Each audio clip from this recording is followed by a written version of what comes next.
Welcome to Coffee Culture in the Capital with Sophia and Greg. I'm Sophia. And I'm Greg.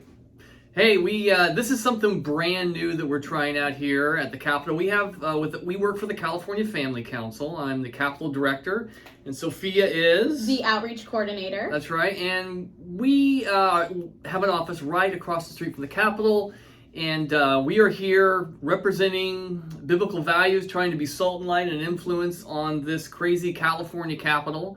And on a weekly basis, we want to put together a little show, just updating people on what's happening, because we have lots of news to share, and many times people don't hear about it. So we're throwing together this podcast. We've never done anything like this before. So this is our first episode, and we're excited. So be patient with us as we learn how to do this. Yeah, we're so excited for this to start, and as Greg mentioned, there is stuff happening nonstop in California when it comes to culture and politics and biblical values. So we want to offer this show to you once a week to kind of just keep you in the loop of what's happening this week. But on today's show, we're going to talk about Dictionary.com announced their word of the year. Right. So we're going to look into that. We also have two pieces of legislation that have been introduced for this new session that we're going to talk about. And then we're just going to do a little recap of this past year. We're going to look at some of the bills that passed that we fought hard against, and we're going to look at some of the great events we also got to host this year. I'm excited. Let's go. Yes. So, Dictionary.com. This week, they announced their word of the year, which happened to be the word woman. That's right. How did they pick that particular word? Well, the word woman and men have been kind of floating around a lot this year. People are trying to figure out what is a woman, what is a man.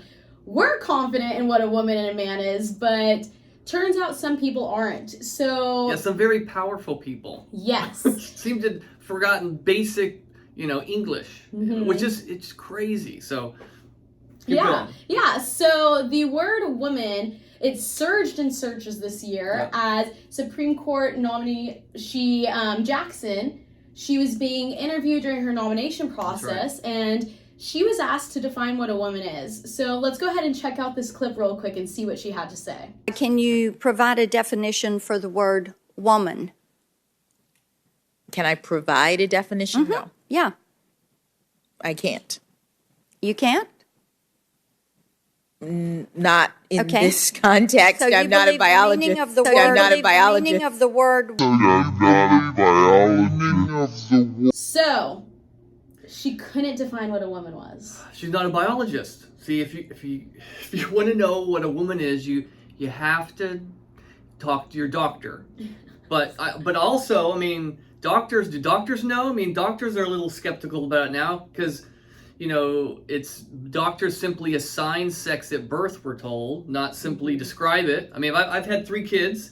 And the doctor didn't, guess. He looked at the anatomy and told us that it was a male or a female. It wasn't hard. But now, even our most powerful people, she actually is now a Supreme Court justice, and the definition of a woman makes a big deal because as we write laws, those laws are full of words, and those words, if they have any meaning, we have to agree on them. So that's why at this Capitol, defining what words mean has a big deal. If you can make the words mean anything you want, then you don't even have to change the law. You just change the meaning, right? So yeah, and unfortunately, because she wasn't able to define what a woman was, a lot of people started searching it, and that's why Dictionary.com chose it as their word of the year. But interesting fact is, Dictionary.com actually suggested that the word-defining site can't really make the final call on what a woman is. They said the dictionary is not the last word on what defines a woman. The word belongs to each and every woman, however they define themselves. So they put it as the word of the year, but they're actually unsure of the actual definition of the word. Yeah, this is crazy. Once your dictionary writers are losing confidence in the meaning of words, talk about the political pressure they were under to say they didn't know, right? And that's what's happening. And you think, well, how does this affect your life? Let people define a woman how they want, right? How does that affect you personally? Well, here in California, how you define a woman, if you let anybody any man define themselves as a woman, you know what happens is men start requesting to be in the women's prison. And now women here in California have men who are declaring themselves either women or they declare themselves non-binary, and they get to be housed in the women's prison, right? And so their women are being raped. They're having to live in close quarters and do showers with men. I mean, it's unbelievable. And of course, sports. I mean, I know sports is a big deal with you. You were as a soccer player in college. Yeah, I grew up playing soccer, and I played college soccer, and there's a big difference between a male and a female when we're playing sports. That's right. Soccer can be a very aggressive sport, but if all of a sudden we start letting males who identify as females start playing against us, we're going to get injured really badly. And they're faster than us, they can kick farther than us, and it's just biological truth. That's not saying that they are better than us in any way, but we are biologically built different, and we can't just start letting men go into female sports. That's not how this works. And I think we're living in a time where it's getting so messed up, but as Christians, we know the first chapter of the Bible, Genesis 1:27, it says, "So God created man in his own image. In the image of God, he created them. Male and female, he created them." In the first chapter, he literally tells us there is male and there is female. And if we as Christians can't stand up for something that's in the first chapter of the Bible, what are we going to stand up for? No, you're right. And so just to let you know how this vagueness, this misunderstanding of what a woman is, there was a piece of legislation that was introduced a couple weeks ago by Nancy Skinner. She is a senator from the Oakland area. And this is SB 59. You guys should learn about this. This bill is going to mandate that restrooms in state buildings provide free feminine products, not only in the women's bathroom, but in the men's bathroom as well. They're putting female products for women in the men's bathroom, right? So it's chaos. We've already heard this is already happening in schools where the boys' bathroom has, feminine products in it, right? What are we telling our kids? The 3 kids, one of the first things you tell them is what their name is, how old they are, and that they're a boy or a girl. It is the most simple, basic facts you tell your children. And now adults, we don't seem to have any confidence in even telling them whether they're male or female or not. Yeah, and just with this bill, at first glance, it looks like a great bill, especially being a female myself. Great, there's these products and restrooms for us to use, these free products that can get expensive, but then you dive a little further into the bill. And why are these female products being put in male restrooms? Now, well, because what is a male? Well, some females feel they're a male, and so when those females who identify as male go into the male bathroom, they're going to need those products. I mean, that's what's happening. And it's just another way to confuse culture and confuse children, and honestly, it's a waste of money to be putting these products in the males' restrooms.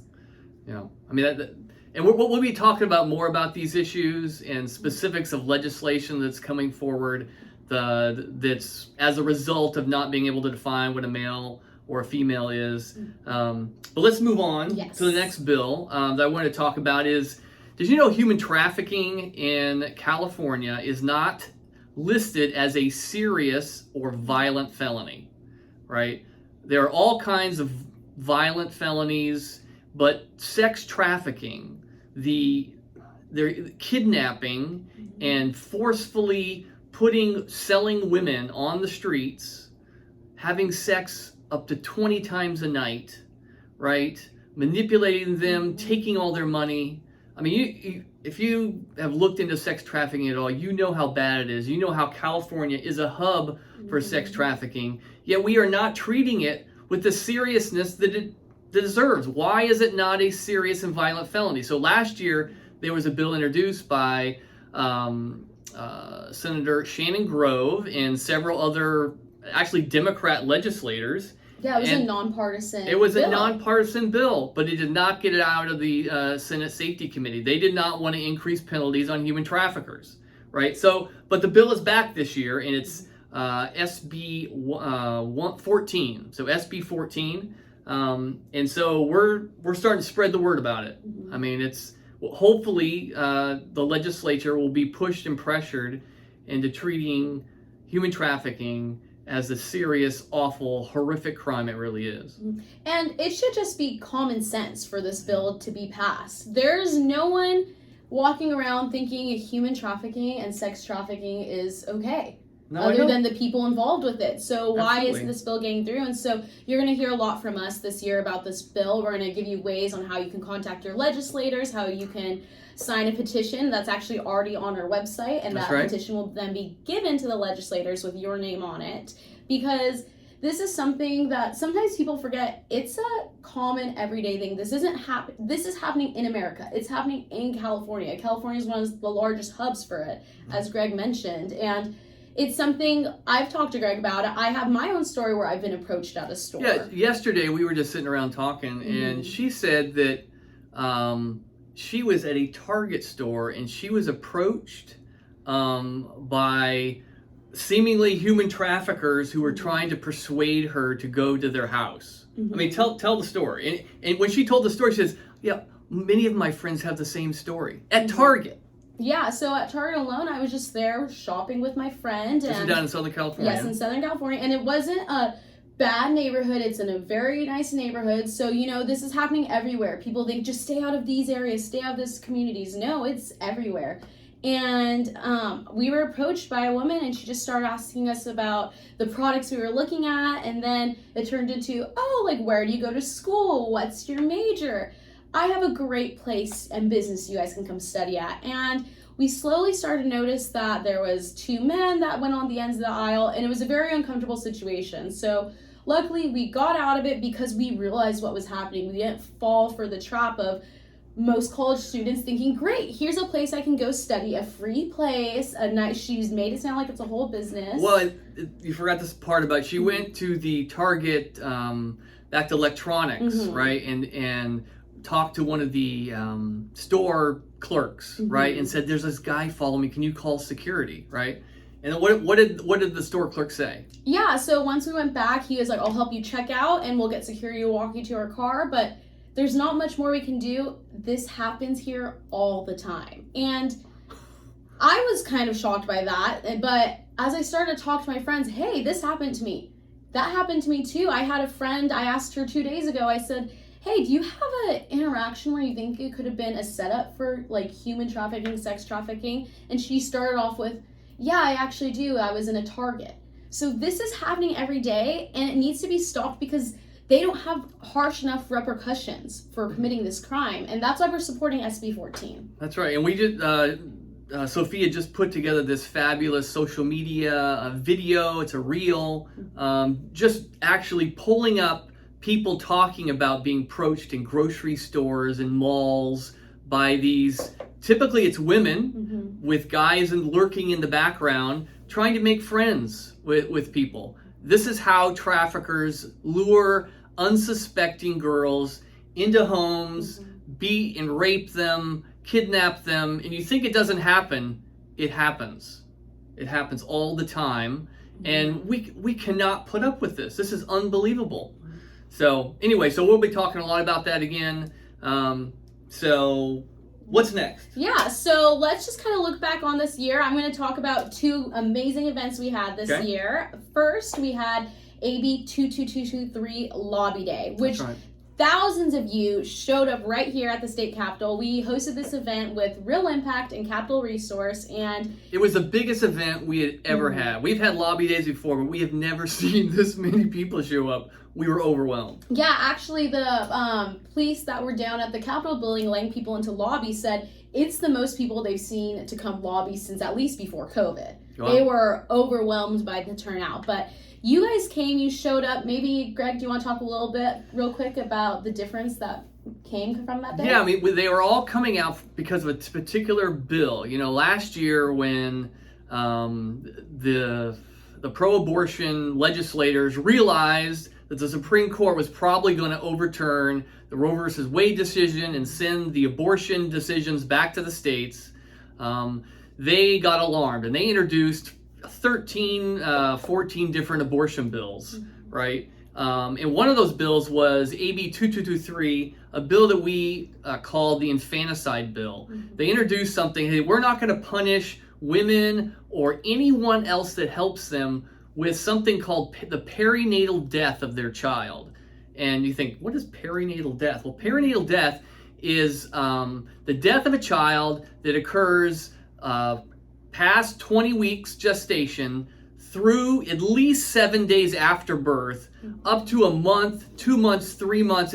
The definition after birth was not particularly defined, different definitions out there. But what we're doing here is we are legalizing infanticide. We are allowing people to kill their children after they are born. And so we came out in force, and protested and called our legislators. And so they started to backtrack and they started to redefine or limit what perinatal meant, right? And so they ended up changing the bill to say that no one could be prosecuted for a perinatal death, but the death had to occur because of something that happened to the child when the child was in the womb. Okay, that more or less eliminates, killing your child a month after they were born, right? What it probably is going to happen is children that are born alive from failed abortions, right? So they get injured in the womb and then they are born and nobody helps them and they die. This bill is probably going to cover those and protect those people from not helping them. But, so we limited the bill somewhat. The bill is still super bad. It limited the ability of coroners to investigate stillborn deaths, right? The coroner, is the one that goes and determines what the cause of death is of a child. And if the child had died because of a self-abortion, that's no longer, and the results of the autopsy in an instance where a self-abortion was occurring can't be used to prosecute anybody. That means that if a mom says, hey, it was a stillborn, but the autopsy says, really this baby was suffocated to death, this baby was drowned, that information can't be used to prosecute. So that's what it means when you don't let a coroner involved in trying to prosecute infanticide. So more babies are now going to be vulnerable. So yeah, and it's an awful bill that did pass, but again, amendments were made after thousands of you showed up. And so when citizens and when Christians show up to the Capitol or call or email to defend biblical values, things will change. So that's why we're here, to help support you and teach you and give you easy access to do so. That's right. I mean, one of the bills that actually died because of parent protest was a bill that was going to require or let minors consent to any vaccine they wanted, right, without parental consent. And it started out as a bill, if you're 12 years old, then you can consent to any vaccine. You don't need to let your parents know. And, schools were out there offering, tickets to sporting events and gift cards in order to give kids COVID vaccines, So that kind of thing would have been happening at school, and parents would have no, right to, monitor that. But the bill died. Right? Yeah, on the last day of session, the author of the bill actually tweeted out that he is removing the bill is gone because of the amount of pushback. That's right. So that's what our goal is here too. We need to speak and use our voices and push back, as well as we mentioned, SB 14, the new bill for this year. We need to also speak out and support the bills that we want to get passed, not just speak out in opposition.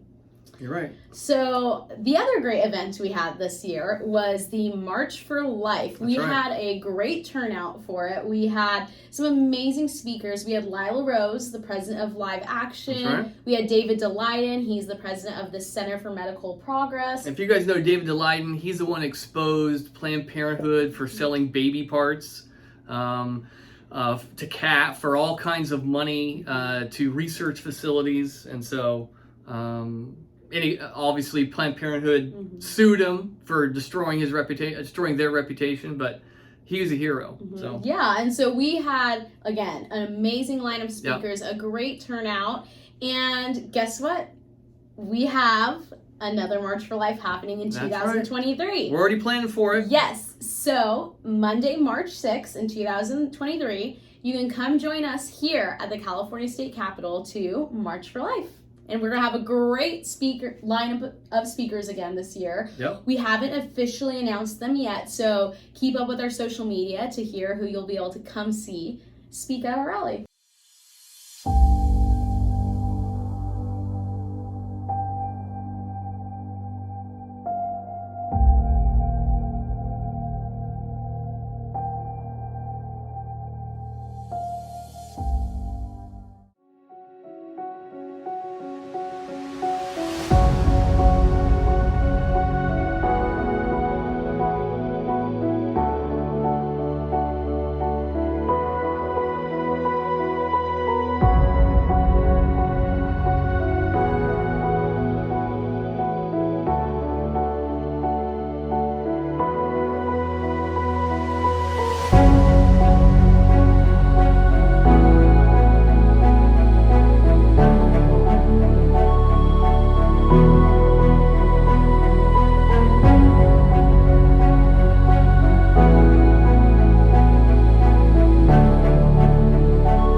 So if you've never been to a march before, if that seems a little intimidating, folks, people with strollers and their kids come out. We got lots of, the police are there, protecting, providing, it's safe. Yes. We need to encourage our young people to stand up for biblical values and the value of the unborn. It's part of loving your neighbor, right? If you love your neighbor, and you say you encourage your kids to love their neighbors, and that means standing up against injustice, right? And abortion, I'm not sure what's more unjust in our society today than killing unborn children, right? And funding that, but with our state tax dollars. So, teach your kids to love their neighbors and follow Jesus by publicly and proudly talking about value of the unborn. And legislators are watching, right? And when we say nothing, you're sending a message as well. When Christians say nothing about abortion, they keep quiet about their views because they don't want to offend anybody, then what you're saying is God doesn't care about abortion either. Yeah, evil and bad prosper when good doesn't stand up, when good people don't stand up and stick up for truth. But again, as Greg mentioned, the march, I attended my first ever March for Life as a freshman in college and was a little concerned. Was it going to be out of hand? Was it going to feel unsafe? And it was the most peaceful and amazing and life-changing event. And the next day was actually the Women's March, which is not affiliated with us. They stand for abortion.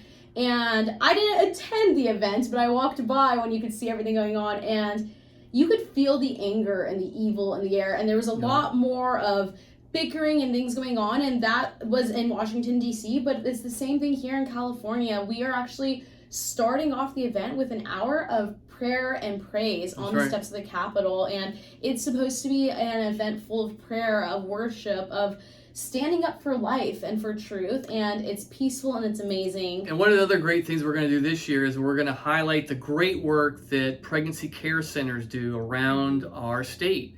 We have just as many pregnancy care centers as there are abortion clinics out there. These are pro-life pregnancy care centers. Many of them are supported by various churches and Christians, and they're offering help to abortion vulnerable women who find themselves all alone, abandoned by their boyfriends, not knowing what to do now that they're pregnant. And of course, California is offering them abortion as the only answer, right? And many of these people would rather not get an abortion, but they think they have no other alternative.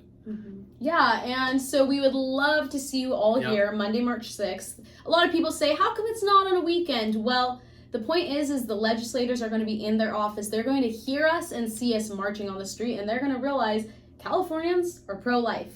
And there's going to be a lot of different little events going on throughout the day. You'll be able to see booths from a lot of our allies from across the state. There's actually going to be an opportunity to pray peacefully outside of the Planned Parenthood right here across the street from the Capitol on the same day, the morning of the march. So keep in touch with our social media. Check out all the different events happening. It's worth the trip up here. Absolutely. So now we know we were also going to kind of mention some of the bad bills that were introduced and passed this last year, and some of the momentous events that were like beyond the pale. Now the year is wrapping up.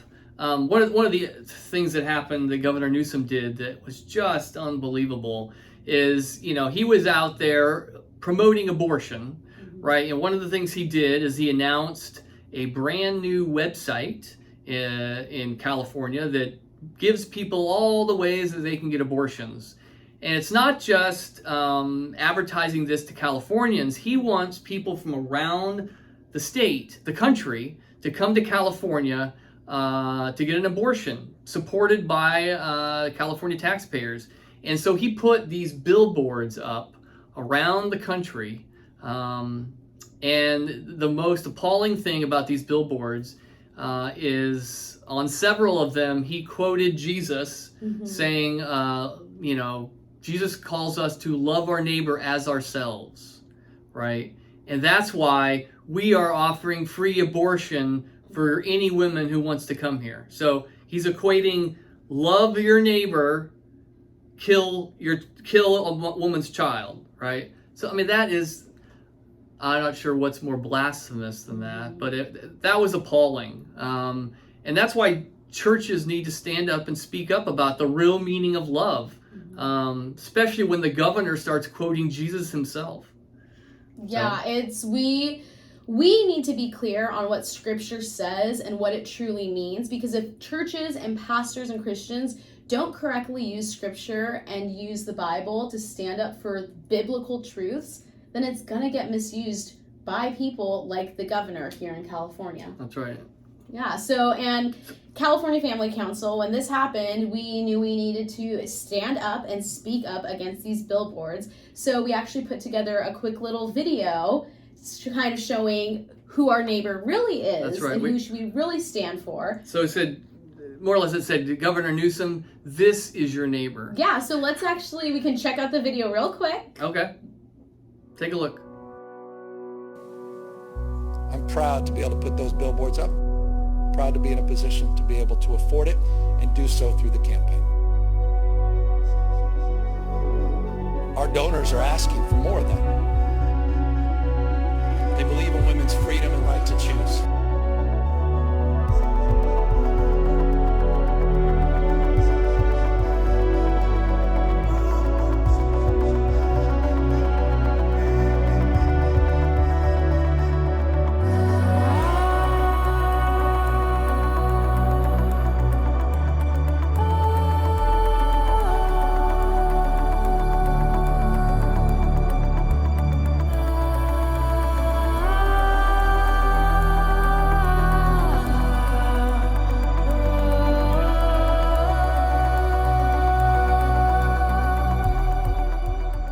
Yeah, so that video, it's been played at events across California. It's on our social media. Some pastors have played it in their church, and it's gotten a lot of powerful responses, and we need to hold people accountable, especially when they're misusing Scripture. That's right. Also this year we had 12 abortion bills that were passed, many to increase funding. There's a scholarship program for doctors doing abortions. There's one bill that offers to pay for hotel stay and childcare and any travel expenses for anybody coming from another state to our state to get an abortion. I think they put up $200 million to pay for some of these services. Yeah, and just off of that bill alone, it was amazing that Roe v. Wade was overturned this year. That's right. But the issue of abortion went back to the states. And unfortunately, because of what California is doing, if every state outlawed abortion besides California, it doesn't matter because California is paying for people to fly in from across the nation. Yeah. So that's why if you're not even living in California, what happens in California still affects you and it still matters. And that's why we're fighting so hard in California, because we're trying to protect people across the nation. That's right. And it just also reveals that, for a long time we've been quiet about abortion because we thought, what can we do? The Supreme Court has made the decision for us. So, we moved on to other issues. But we got to stop that, because now the question about abortion is in the hands of every legislator you're voting for every time you go to the ballot box, right? So who are you voting for? Are these legislators protecting the unborn, right? Because the decision is now in their hands, right? So we have a big job to convince our neighbors that abortion is not the answer to unwed pregnancies, unwed mothers who find themselves pregnant. It's not the answer to anything. No, it's not the answer. Ending the life of an unborn child isn't a solution. It isn't an answer. It's just making a bigger issue. Oh, it's a tragedy. So we cannot get quiet because California is loud. California Christians need to be strong and stand up, and we're here to be faithful witnesses to God's truth. And so we here at the Family Council are here to encourage you, to keep you, and that's what coming to the march is about. That's what encouraging you to speak up on legislation is about. That's what hopefully you're talking to your congregations and your families. You're encouraging them to support pregnancy centers, and so we can turn the state around with God's help. And so that's what we intend to do. Yeah, and there was one last bill we can talk about real quickly that was passed this year. It is another bill that California, it's not just affecting Californians. This bill, Greg will go into a little detail about it, but it is going to affect every family and every child across the nation. So that's right. This was SB 107. And this particular bill, just like California is trying to set itself up as a sanctuary for abortions, it also is trying to set itself up as a sanctuary for minors to get transgender treatments. That means... And, what are transgender treatments? It sounds like a kind of good thing, maybe, treatments. What are these treatments? Yeah, well, these and you're going to hear this term, gender-affirming care, right? But what gender-affirming care means is that this is puberty blockers and cross-sex hormones for minors, and puberty blockers, like a young kid, before puberty, is convinced he is a girl, or he's trapped in the wrong body. These are things that they tell young kids at school these days, that you can pick your gender. Your gender is fluid. It can move back and forth. And so if somebody thinks they're trapped in the wrong body, they move them on to drugs. And puberty blockers prevent somebody from going through puberty, which obviously is going to sterilize them. It's obviously going to hurt their bodies. Every human being is meant to go through puberty. Your bone density, your brain growth, everything is halted if you don't go through puberty. But then on top of that, they give a boy estrogen, which makes his outward body start to look like a female, right? And it also sterilizes him, right? And then girls are put on testosterone, which is the male hormone, which makes their facial hair grow more, and it destroys bodies, right? And this is in California wants to be the place to come because other states are now clamping down on these type of treatments. And actually other countries are as well. The UK, Finland, Sweden, all these countries who have been, call it transing kids before adulthood. They're like, this is not helping kids. It's damaging their bodies. We need to stop this.